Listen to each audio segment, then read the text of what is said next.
Assalamualaikum warahmatullahi wabarakatuh. Sahabat beriman rahimakumullah. Di akhir zaman, Islam akan kembali asing. Sampai-sampai kaum muslimin tidak mengenal ajaran-ajaran agamanya sendiri. Mereka asing terhadap sunnah Nabi Shallallahu Alaihi Wasallam. Sehingga sunnah Nabi banyak ditinggalkan oleh kaum muslimin. Orang yang mengamalkan sunnah pun dianggap asing dan aneh. Maka di masa ketika itulah, orang yang istiqomah mengamalkan sunnah Nabi diuji kesabarannya. Rasulullah Shallallahu Alaihi Wasallam bersabda, akan datang suatu masa, orang yang bersabar berpegang pada agamanya, seperti menggenggam bara api, hadis riwayat Tirmidzi, nomor 2260. Rasulullah Shallallahu Alaihi Wasallam juga bersabda, Islam muncul dalam keadaan asing dan akan kembali dalam keadaan asing. Maka beruntunglah orang-orang yang asing, hadis riwayat Muslim nomor 145. Syaikh Abdul Aziz bin Baz rahimahullah menjelaskan hadis ini dengan mengatakan, artinya bahwa Islam dimulai dalam keadaan asing sebagaimana keadaan di Mekah dan di Madinah, ketika awal-awal hijrah. Islam tidak diketahui dan tidak ada yang mengamalkan, kecuali sedikit orang saja.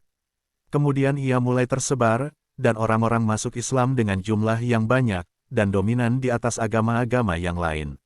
Dan Islam akan kembali asing di akhir zaman, sebagaimana awal kemunculannya. Ia tidak dikenal dengan baik kecuali oleh sedikit orang, dan tidak diterapkan sesuai dengan yang disyariatkan, kecuali sedikit dari manusia dan mereka itu asing.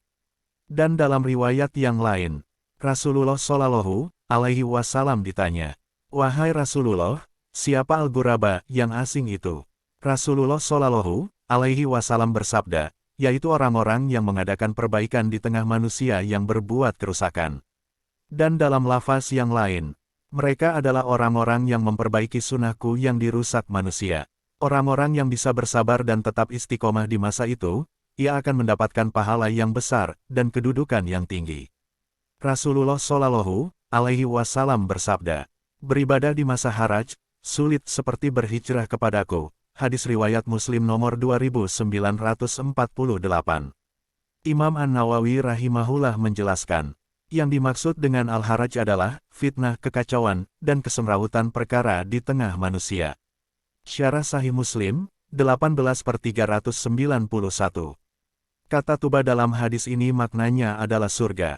Dalam sebuah hadis disebutkan, Tuba adalah pohon di surga, tingginya sepanjang perjalanan 100 tahun, hadis riwayat Ahmad nomor 11.673. Maka tidak mungkin bisa mendapatkan Tuba ini kecuali orang yang masuk surga. Maka tetaplah istiqomah, dan bersabarlah dalam mengamalkan sunnah Nabi. Semoga Allah Ta'ala memberikan kita taufik. Dikutip dari artikel, muslim.or.id/67393. Penulis, Yulian Purnama. Wassalamualaikum warahmatullahi wabarakatuh.